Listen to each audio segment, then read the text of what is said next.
Okay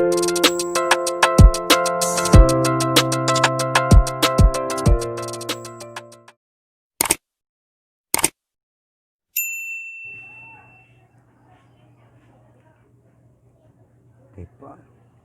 Magandang araw po sa inyong lahat. Sa lahat po ng nakaantabay sa atin. Magandang araw po. At sa lahat po ng nasa bahay, nasa kung saan man po kayo naroroon. At sa mga bago po dito sa ating channel, welcome po. Ako po si Teacher Angko ng Perpetual Help National High School. At ang asignatura pong aking tatalakayin ay edukasyon sa pagpapahalaga sa pagpapakatao, grade 9. Okay po.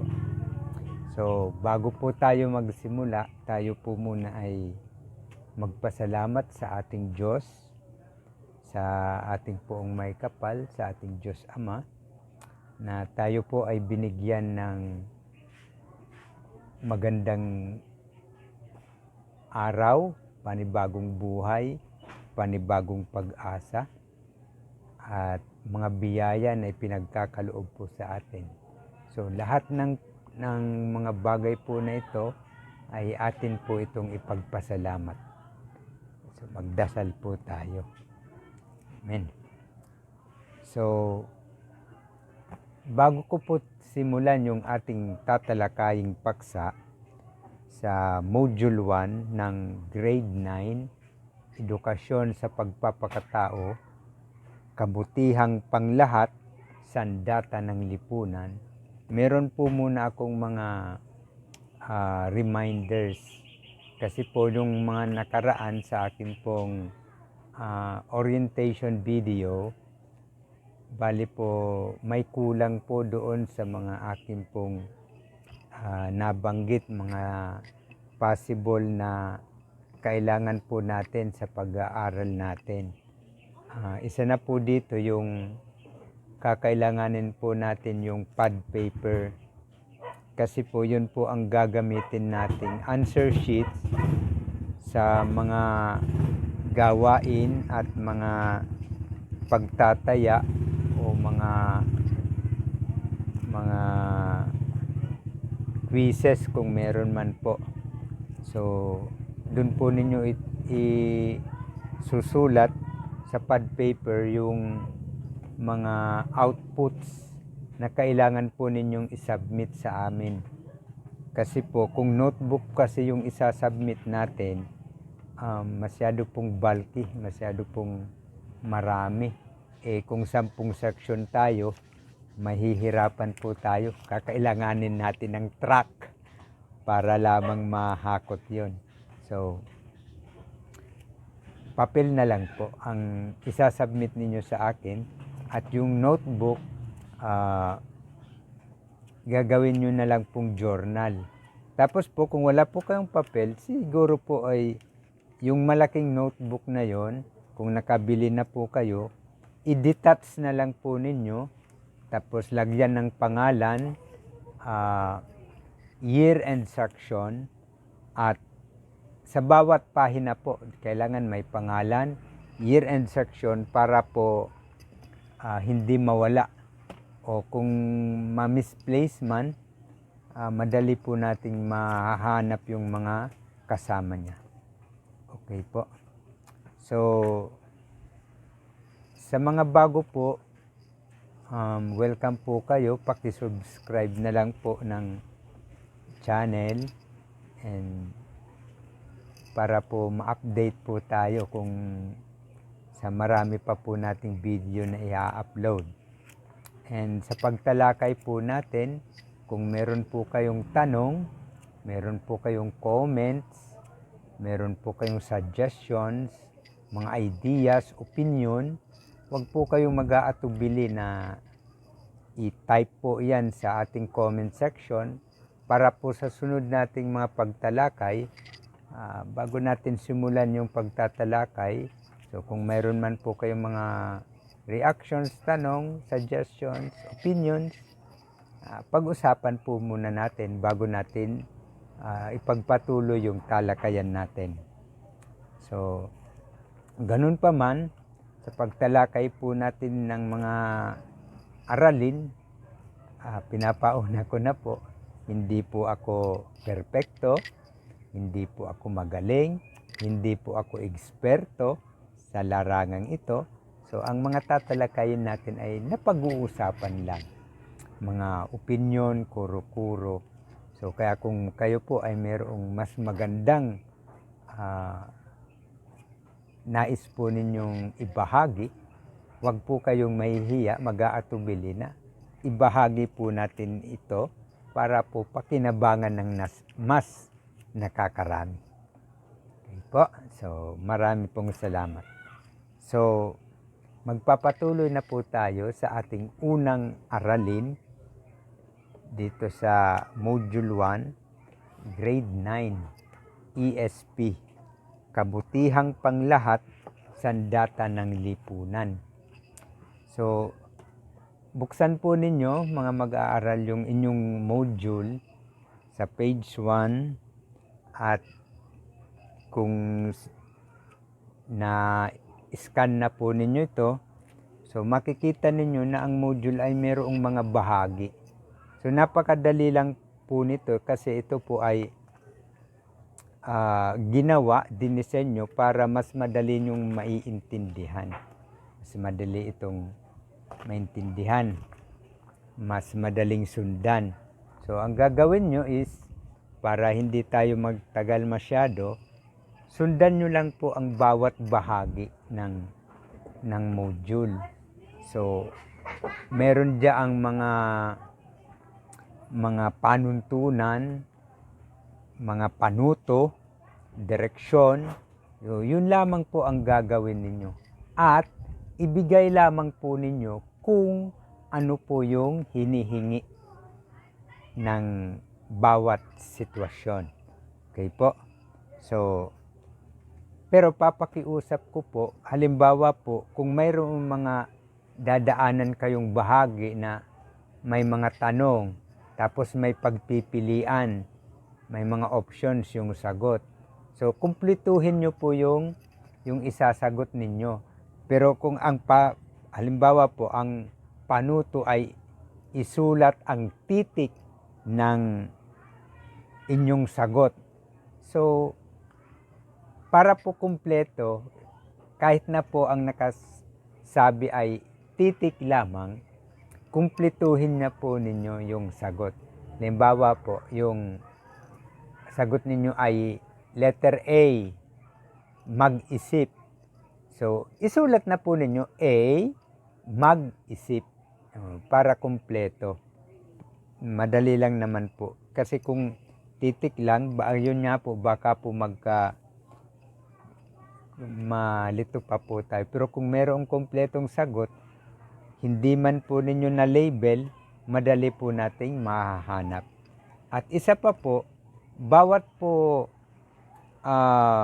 gawain, i-label po ninyo kung ano yung ginagawa ninyo. Kung gawain isa o gawain dalawa, kung yan ba ay pagtataya o pagsusuri, i-label ninyo, lagyan ninyo kung yan ay pagtataya, kung yan ay kung ano pa man, kung gawain, may label para madali. Okay po? So, sundan nyo lamang po ito at basahin, unawain, ibigay lamang kung ano ang hinihingi. So, madaling-madali po yan. So, alam ko po naman na kayo po ay magagaling, matatalino, kaya madali nyo po itong masusundan. Okay po? So, para po hindi na po tayo nagtatagal. So, ganun po ang gagawin natin sa bawat aralin para yung video natin, pag-uusapan na lang natin, ano ba yung mga importanteng bagay na pwede nating pakinabangan dito sa aralin na ito. So, ano yung mga magagandang pwede nating makuha dito sa asignaturang ito. Okay po? So, Kung meron po kayong tanong, may reaction sa sinabi ko, sa mga panuntunan, paki-comment po. Okay, so wag po ninyo yung kalilimutan. Para po sa susunod, ma-remind ako para kung may pagkukulang man, magawan po natin ng paraan. Mas lalo pa nating mapaganda yung ginagawa natin. So, dito po tayo sa isa sa mga bagay na kailangan nating pagtuunan ng pansin. Yung mga gawain, gawin nyo na po yan. And then, dito po, sa pagpapalalim. Ito po kasi yung parang mga, ano tawag dito, ito po yung laman. Yan. Ito po yung bali puso ng ating pinag-uusapan ng ating aralin dito po sa kabutihang panglahat. So, ano ba ang pagkakaintindi natin sa topic na kabutihang panglahat? So, sa akin po, ang kabutihang panglahat ay dalawang salita na ang nahati sa kabutihan at panlahat. So, para mas maintindihan natin ito, so ano ba ang ibig sabihin ng kabutihan? Saan ito nagmula? Ano ba ang salitang ugat ng kabutihan? So, pwede natin sabihin ang salitang ugat nito ay mabuti o kaya buti. Okay. Ano ba itong mabuti na tinatawag natin? Ano bang pagkakaintindi natin sa salitang mabuti? So, sabi, ang mabuti daw ay ito yung mga aspeto ng buhay natin kung saan ito yung mga bagay-bagay na nakakatulong sa atin bilang tao. No? Mga bagay-bagay, sitwasyon, ideya, mga gawain o kung ano pa man yan, pag ito ay nakakatulong sa atin, lalo na para tayo ay umunlad, ito po ang tinatawag nating mabuti. Tandaan po yan ha, pag ito ay nakakatulong sa atin, kapag lalo na sa ating pag-unlad bilang tao, ito po ay mabuti. So, pag sinabi namang panlahat, ang salitang ugat nito ay lahat. So, ang idinugtong ay, nung tawag doon sa Pilipino, panlapi, unlapi. Panlapi yata kung hindi ako nagkakamali. Yung panlahat. Ang ibig sabihin niyan ay para sa lahat. So, ang kabutihan na ito, yung pwedeng makatulong sa atin, hindi lamang po para sa atin, kung hindi, para sa lahat. Yan. So, pag sinabi palang kabutihang panglahat, lahat ng bagay, kaisipan, o kung ano pa man yan, na nakakatulong sa iyo, at sa lahat, para sa ikauunlad ng nakararami. Yan po ang kabutihang panglahat. So, saan ba ito nabubatay? Paano natin masasabing ito ay mabuti, ito ay masama? Kasi yung opposite ng mabuti ay masama o sama, masama. Kapag ang mabuti ay nababatay o naaayon sa moralidad ng mga tao, ito ay naaayon sa moral o batas moral o batas ng kalikasan. So, ibig sabihin, mayroon itong mga ikinukonsider na mga pagtutuunan ng para masabi ito ay mabuti para sa lahat. kung ito ay tumutugma sa moralidad ng mga tao na nagsasabing ito ay mabuti at sa likas na batas moral o yung batas ng kalikasan. Yan ang ibig sabihin ng kabutihang panlahat. So, ibig sabihin, sa lahat ng kasapi, yun ang mabuti. No? Kasi iba-iba po kasi ang moralidad ng tao. Kailangan nababatay ito doon sa komunidad na tumutukoy na kung ano ang mabuti at masama. Kasi maaaring, halimbawa po natin, yung pagmamano. Sa kultura nating mga Pilipino, ito po ay tanda ng paggalang, respeto. Pero maaari pong sa ibang mga kultura, doon sa, pwedeng sabihin natin sa ibang bansa, sa ibang mga kultur, ibang lahi, maaring may masalubong tayo na magsasabing ang pagmamano ay pwedeng sabihin natin bastos sa kanila. Di ho ba? Halimbawa, sa kanluraning kultura, sanay po sila humahalik sa kung sino man ang nakakasalubong nila. Pero dito po sa atin,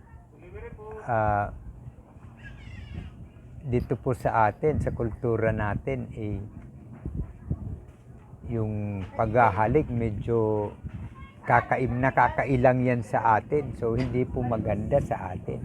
So, pwede nating sabihin na although sa kanila mabuti yun, sa atin medyo hindi gaanong tugma sa kultura at moralidad ng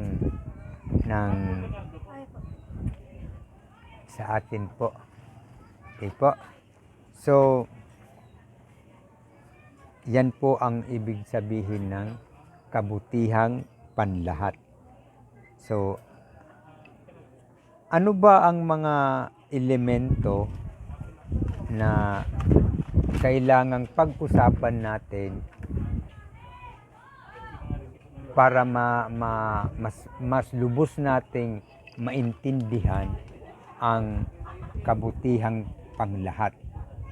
So, meron itong tatlong napakalalim na elemento ng kabutihang panglahat.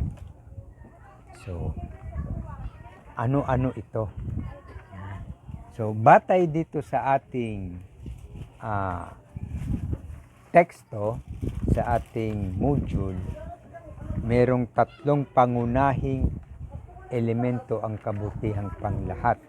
Una, paggalang. Pangalawa, katarungan. At ang pangtatlo ay kapayapaan. Ano ba itong tatlo na ito na pangunahing elemento ng kabutihang panglahat? Meron pa pong mga iba, pero itong tatlo na ito yung pinakamalakas na elemento para masabi nating ma-qualify natin na kabutihang panglahat ang isang kaisipan, kultura, adhikain, or salita, bagay man yan, para ma-qualify natin siya. So, isa-isahin natin. Paggalang. Ano ba ang tinatawag na paggalang? Kayo po, kung kayo po ay ang tatanungin, ano ba yung tinatawag na paggalang? Ano bang salitang ugat na pinagmulan ng salitang ito? Ano bang kahulugan nito sa atin? Paggalang. Uy, ang gandang salita, paggalang. So, sabi dito, upang maging makatarungan ang isang lipunan, kailangang nasisiguro ng namumuno rito na ang karapatan ng bawat individual ay kinikilala, iginagalang, pinoprotektahan, at pinapahalagahan. So, dito makikita natin na mayroong mga salita na pwedeng tumukoy dito sa sinasabi nating paggalang. Una dito yung karapatan. So, bawat tao pala ay mayroong karapatan. At kung maaalala nyo pa, doon sa edukasyon sa pagpapakatao 7 at 8, tinalakay na ito yung ano ba yung mga karapatan natin bilang tao kung binibigay man ito sa atin. Ito yung karapatan, yung number 1 dyan is karapatan nating mabuhay. So kailangan mayroong buhay tayo. So, yan. Pagkilala sa karapatan ng bawat individual na mabuhay. Yon. Kailangan kinikilala natin yon. Pag kinikilala mo ang karapatan na yon sa ibang tao, meron kang tinatawag na paggalang. Yan. Second, kailangan pinoprotektahan. No? So, ang paggalang kasi is yung pagkilala, hindi lamang po yun word. Kailangan nakikita yun sa action. Sinasabi mo, ginagawa mo, kailangan protektahan mo yung buhay na yun. Yung mga karapatan mo. No? So, yung ibang tao, ganun din. So, meron din po silang karapatan. So, kailangan protektahan natin yun. Bawat isa sa atin, kailangan protektahan natin ito. Okay? At, importante, pahalagahan natin. Ano ba pahalagahan? Merong value. So, yung kailangan, yung tingin mo sa ibang tao, mahalaga, may value. Kasi, kung ang tingin mo sa ibang tao ay maliit, siyempre maliit ang tingin mo. Wala, hindi mawawala yung paggalang kasi maliit yung tingin mo sa kanya. Hindi ho ba? Kung hindi mo pinapahalagahan yung ibang tao, mawawala yung karapatan niya, maaabuso. Yan. So napakaganda ng ideya na ito na ikinakabit sa kabutihang panglahat, yung paggalang, yung pagpapahalaga. So bigyan natin ng halimbawa para mas lumalim ang pag-uusap natin. Halimbawa, paggalang. So yung mga simple lang, sa bahay na lang, mga magulang. So, tingnan mo ngayon yung mga magulang mo.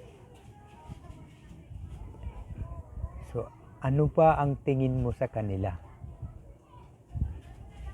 Mahal mo ba sila? Ginagalang mo ba sila? Paano mo ipinapakita sa kanila itong paggalang na pinag-uusapan natin? Tinitingnan mo ba sila bilang magulang? Yan, para dito na i-classify natin doon sa paggalang. Ano ba ang tingin mo sa kanila? Paano ka sumasagot kung sila ay nagtatanong? Paano mo sinusunod yung mga utos nila bilang magulang? Yung mga ginagawa kasi natin yun, yung mga sinasabi, yung mga ipinapakita natin sa kanila, yun ay maaaring maging basihan kung paano mo binibigyan ng halaga o paggalang ang mga magulang mo. Yan. Magmuni-muni tayo sa mga kapatid mo. paano mo sila pinapahalagahan? Halimbawa, kung ikaw ang panganay, paano mo ba tinatrato yung mga kapatid mo na sumunod sa'yo? Iginagalang mo ba sila bilang bunso sumunod sa'yo? Kasi may karapatan din yan eh. Diba? Yun ang pinag-uusapan natin dito. Paggalang. May buhay din yan eh. Paano mo ba pinapasunod? Ano bang bilang leader? Kasi kung ikaw ang panganay, bilang leader ng bahay nyo, sa mga kapatid mo, paano mo ba ipinapakita yung pagiging leader mo sa mga kapatid mo? Paano mo yun? Paano mo sila pinapasunod? Kung ikaw ba ang inuutusan ng mga magulang mo, inuutas mo rin sa kanila? Ipinapasa mo yung responsibilidad sa kanila dahil ikaw ang matanda? Sa palagay mo ba kung ganun ang ginagawa mo, iginagalang mo sila? Yan, pag-usapan natin yan. Pwede kang magbigay ng reaction, opinion sa mga tanong ko sa'yo. Ano bang yung mga pinapakita mo na yun? Pinapahalagahan mo ba sila? Kung ikaw naman ang bunso, ikaw yung sumunod, paano mo naman ipinapakita sa kuya mo, sa ate mo yung salitang paggalang sa kanila? Paano mo sila sinasagot? Kung may inuutos ba sila, paano mo sinusunod yung mga inuutos nila sa'yo? Ano yung mga ipinakikita mong galawan sa kanila bilang kapatid? Paano mo sila pinapahalagahan? Baka parati mo pang minumura yung mga kapatid mo. Anong mga klaseng salita yung lumalabas sa bibig natin? So yan, mga simpleng bagay lang yan, pero yan, nakaugat dyan ang paggalang. Kasi po, ako po ay naniniwala na ito pong tinatawag nating paggalang ito po ay pangloob na kakayahan. Ibig sabihin, kailangan mabuo ito sa sarili natin. Kasi hindi mo maipapakita yung paggalang na yan sa lahat, sa ibang tao, kung hindi mo yan nabuo sa iyong sarili. So kailangan pala, bago ka maging magalang sa iba, kailangan ikaw muna ay maging magalang sa sarili mo. Yan. So paano mo ba igagalang ang sarili mo? Paano mo irerespeto ang sarili mo? Paano mo ba pinapahalagahan ang sarili mo? Kasi may mga aspeto ng buhay natin na kailangan nakikita ito. Kung gusto mong igalang ka rin ng ibang tao. Ano bang halimbawa niyan? Kasi may lugar may pamayanan tayo. Kung pumapasok ka sa eskwelahan, ano ba yung mga galawan natin sa school? Paano ka ba nagsusuot ng damit mo? Kasi kasi sarili natin muna eh. Dapat makita muna sa sarili natin yung mga pagpapahalaga na gusto natin, yung nakakabuti sa atin. Siyempre nakakabuti din yun sa iba. Tandaan po, iba po yung nakakabuti sa atin sa kung ano ang gusto natin. Lahat po tayo may karapatan, alam ko po yun.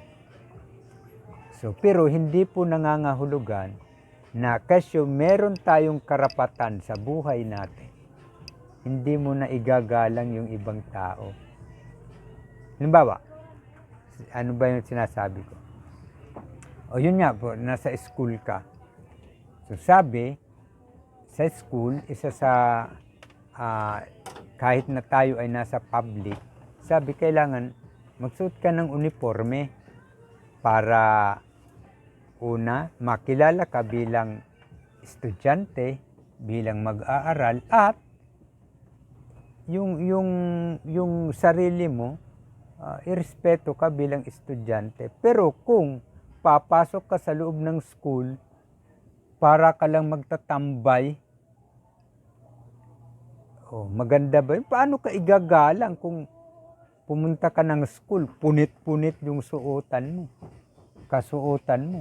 May mga pumapasok nga dahil sa punit-punit yung salawal, nakikita na yung singit.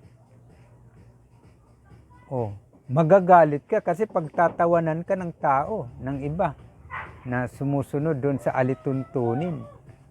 Tandaan nyo, meron tayong alituntunin na sinusundan. Sabi nga natin, meron tayong batas moral, batas kalikasan, at mga alituntunin na kailangang sundin para mapangalagaan natin ang kabutihang panglahat. So ito nga po yung paggalang. Hindi ho ba? So, mga simpleng bagay lang po yun.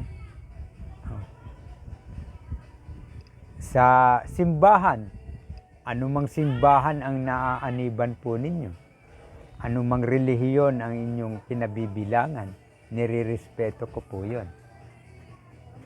Pero di ho ba, pare-pareho naman eh. Meron sa simbahan, meron tayong mga alituntunin na kailangang sundin sa araw ng pagsamba. Pero may karapatan tayo sa buhay natin, di ho ba? May free will tayo. Pero hindi po maganda sa sarili natin at sa ibang tao kung papasok ka doon sa kongregasyon na yon, sa samahan na yun, na yun nga, yung suot mo ay hindi tugma doon sa lugar na pupuntahan mo. Iba po yung nasa loob po tayo ng bahay. So, sa loob ng bahay natin, matutulog ka, maski ka nakahubo, okay lang yun kasi nasa loob ka ng iyong bahay. Iginagalang ng lahat ng tao ang privacy ng bahay nyo. Di ho ba? So, pero pag tayo po ay lumabas na ng bahay, ayan, sakop na tayo ng karapatan din ng iba, ng mga alituntunin, yung batas, yung moralidad na pinapairal ng mga taong kinabibilangan mo. Ano mang grupo yan, may mga alituntuning kailangan sundin natin. So yun po ang tinatawag nating paggalang. Iba-iba po yan, iba-iba. So kung kayo po ay may katanungan, may ideya, example, mga sitwasyon na nagpapakita ng paggalang, i-share po ninyo para po mas lumawak po yung pinag-uusapan natin, mas lalo pa nating mapalalim. Okay po? Salamat. So, pangalawa, tawag ng katarungan o kapakanang panlipunan ng bawat pangkat. So ano ba itong tinatawag na katarungan? Paano ba natin masasabi? Ano ba itong katarungan na ito? So maaring abstract pa ito sa atin, pero pag-usapan natin, gawin lang natin simple para mas lalo natin itong maintindihan. So, galing sa paggalang, meron po tayong katarungan. So, ano ba itong katarungan? Batay dito sa, kung balikan po ninyo yung binasa nyong module. Sabi dito, sinusukat ito sa pampublikong sistema ng pangangalaga ng kalusugan, epektibong pampublikong pangkaligtasan, at seguridad, kapayapaang namamagitan sa bawat bansa sa mundo, makatarungang sistemang legal at pampulitika, malinis na kapaligiran at umuunlad na sistemang pang-ekonomiya. Napakalalim po, di ba? So, simplihan lang po natin. Katarungan. So, kanina, pinag-usapan natin yung mga, sa panimula, meron tayo tinatawag na batas moral, batas ng kalikasan, at sistema o moralidad ng kinabibilangan nating lipunan. So, alam nyo po, bawat lipunan na kinabibilangan natin, meron po tayong mga sinusunod na standards. Meron po tayong sinusunod na alituntunin and mga batas. Yan, sabi nga ni Kim Chiu, dun sa kanyang vlog, sabi niya, kapag may batas, kailangan sundin natin yung batas. So, pag sinunod natin yung batas, yun, pwede na. Kasi sinusunod natin yung batas. Yan. So, ganun din sa itong tinatawag nating mga alituntunin na ito, kasama po ito sa kailangan nating pahalagahan at igalang. Dahil kung hindi, magulo ang lipunan natin. Tandaan ninyo, kapag hindi mo inirespeto, iginalang ang bawat individual na may buhay, magulo, maraming away. At ganun din, mawawala ang katarungan, magkakagulo, mag-aaway-away kapag merong hindi sumusunod sa batas, sa alituntunin. Yan, magulo po yan, sigurado. So, mawawala po ang katarungang ito pag mayroong mga individual na hindi susunod sa alituntunin. Ang problema pati dito, may mga batas po tayo na yung mga marurunong ay napapaglaruan po nila yung batas. Kaya po nagkakagulo tayo. So kung mababasa po ninyo dito, kapag ganun po ang nangyayari, magugulo ang sistema. Kapag magulo ang sistema, magkakaroon po ng gutom. Kasi merong hindi sumusunod. So yung po kasing kagutuman ay o taggutom ay mukha po yan ng kawalan ng katarungan. Kaya po nga nakalagay yan po dito. Pangangalaga ng kalusugan. Halimbawa, nagkaroon po ng itong epidemya, pandemic na ito. Ang pandemic na ito ay mukha po ito ng kawalan ng katarungan. Napakalalim na mukha ng kawalan ng katarungan. Bakit? Marami po, kung nakikinig po kayo sa telebisyon, nanonood kayo sa radyo, joke lang po. Yun po, makikita po ninyo kung inyo pong palalawakin ang inyong pang-uunawa at pananaw, makikita po ninyo na maraming paglabag ang nangyayari dito sa panahon ng pandemya. Halimbawa, yung nakikita po ng iba, marami nga po nagtatanong, maski po sa mga balita, di po ba, may makikita kayong mga taong nagtatanong, bakit ba ang tuon ng pamahalaan natin ay puro na lang naghihintay ng bakuna? Hindi ba sila natatakot dun sa nangyari sa Digbaksya noon? na marami ang namatay dahil lang po doon sa bakuna sa dengue. O di ho ba itinigil yun? So yun po, nagkaroon ng takot yung mga tao dahil po dito. Dahil po sa pandemyang ito, marami ang nawalan ng trabaho. So ang kawalan po ng trabaho ay mukha ng kawalan ng katarungan. Oh, naghihirap po sila, nagugutom dahil dito sa pandemya na to, na maaari nating sabihin, ewan kung tama, napapanahon ba yung mga sistema na ipinapatupad sa atin para matugunan itong pandemya na to.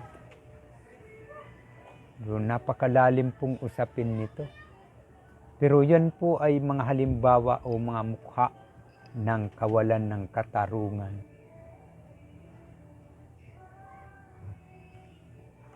Ganun pa man po, pareho po ng paggalang. Ang katarungan ay nagsisimula din sa atin. Kapag po ikaw ay makatarungang tao, tinitingnan mo ang lahat ng tao bilang kapantay mo.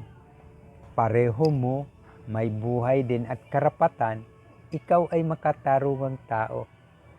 Hindi ka magkakamali. Pero kung ang tingin mo sa ibang tao ay maliit, sigurado, magkakaroon ka ng kaaway. Kasi hindi naman sila magiging masaya kung ang tingin mo sa kanila ay maliit. Oh.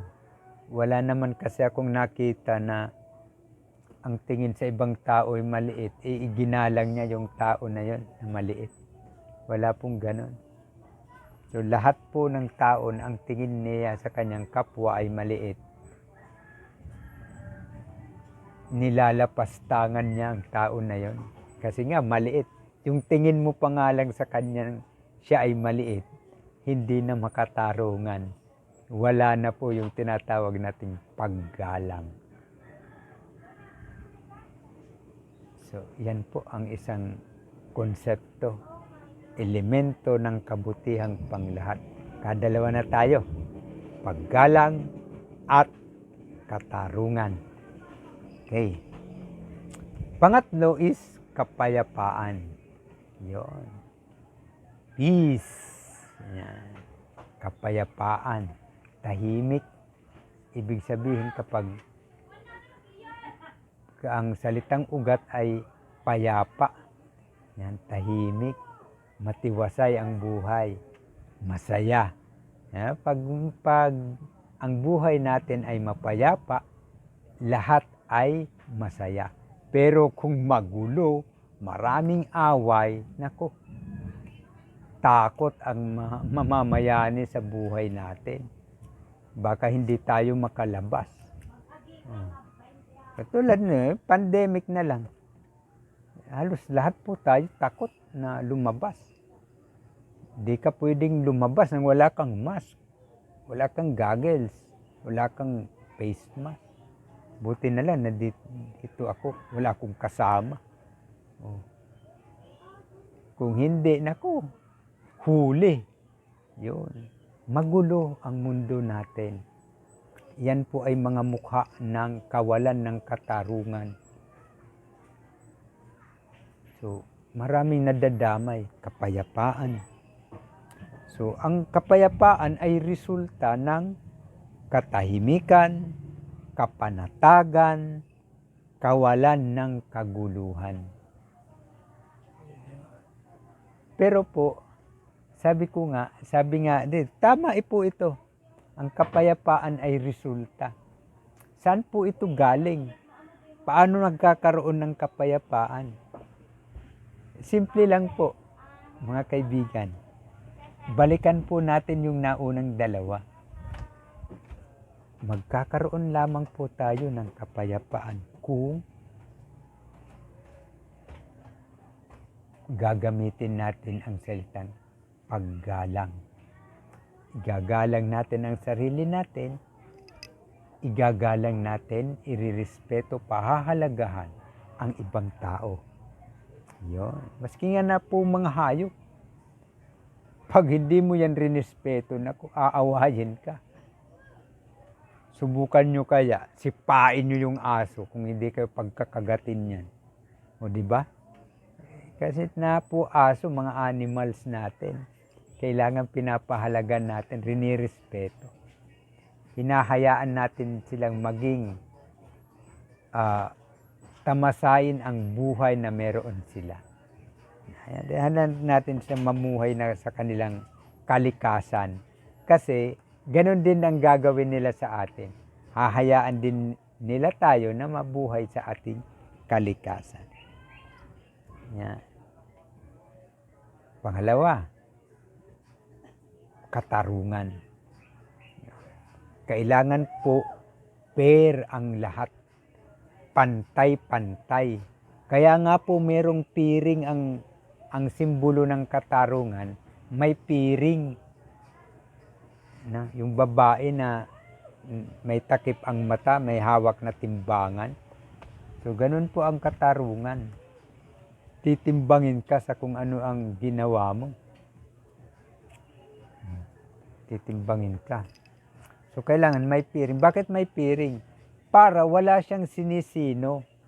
Pantay-pantay. Ibig sabihin, walang mayaman, walang mahirap, walang edukado, walang hindi edukado. Ibig sabihin, pantay-pantay. Babae, lalaki, bakla, tumboy, lahat yan. Pantay-pantay. Kasi may buhay eh. Igalang natin yun. Oh, di ba? Yung mga nambubuli, yung mga parati na lang yung ibang tao yung nakikita natin. Yung mga classmates natin noon. Kasi ba mahina sila? Oh.